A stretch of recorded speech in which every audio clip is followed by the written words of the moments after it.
এরপরে প্রশ্ন, ইসলামে নারীদের সাক্ষী পুরুষের সাক্ষীর চেয়ে দুর্বল কেন? অর্থাৎ দুইজন মহিলার সাক্ষী একজন পুরুষের সাক্ষীর সমপর্যায়ের কেন?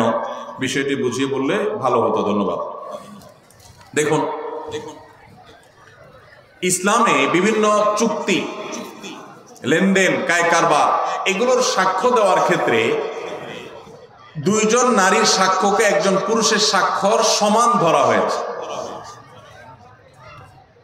এখন সঙ্গত কারণেই প্রশ্ন আসলো যে পুরুষ একজন সাক্ষ্য দিলে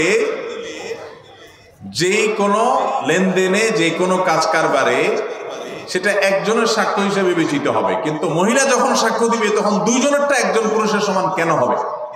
মহিলা কি মানুষ না? কত মহিলা আছে পুরুষের চাইতে আমলের দিক থেকে আরো ভালো, আছে না নাই?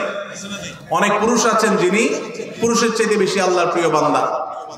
তাহলে সেক্ষেত্রে সাক্ষ্য দেওয়ার ক্ষেত্রে নারীর অর্ধেক কেন?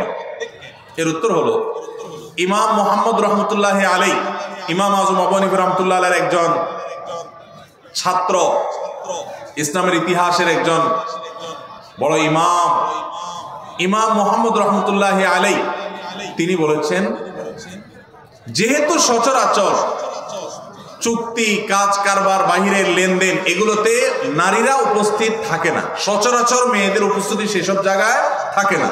একটা চুক্তি হচ্ছে, একটা লিখিত হচ্ছে, সেখানে মহিলাদের উপস্থিতি সাধারণত কম থাকে, পুরুষরাই থাকে।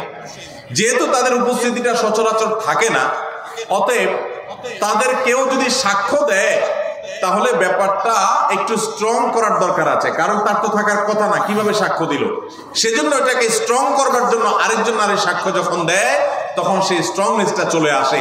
শুধুমাত্র ওই সাক্ষ্যটার মধ্যে স্ট্রংনেস আনার জন্য দুইজনকে সেখানে একজন পুরুষের সমান ধরা হয়েছে। এখানে কোনো মর্যাদার তারতম্য বোঝাবার জন্য নয়, যে নারী তো বাইরে সাধারণত থাকে না, যদি সাক্ষ্য দেয় তাহলে সেক্ষেত্রে মানুষের মনের মধ্যে এই সংশয় আসতে পারে, নারী কোত্থেকে আসলো এখানে। এই সংশয় দূর করবার জন্য আরেকজন নারী যখন সাক্ষ্য দেয় তখন আর সংশয় করবার কোনো সুযোগ থাকে না। তাহলে এখানে মর্যাদার কোনো পার্থক্যের জন্য এটি করা হয়নি, এটা মুহাম্মদ রহমতুল্লাহ বলেছেন। আর অনেক ইমামগণ অনেক ব্যাখ্যা দিয়েছেন।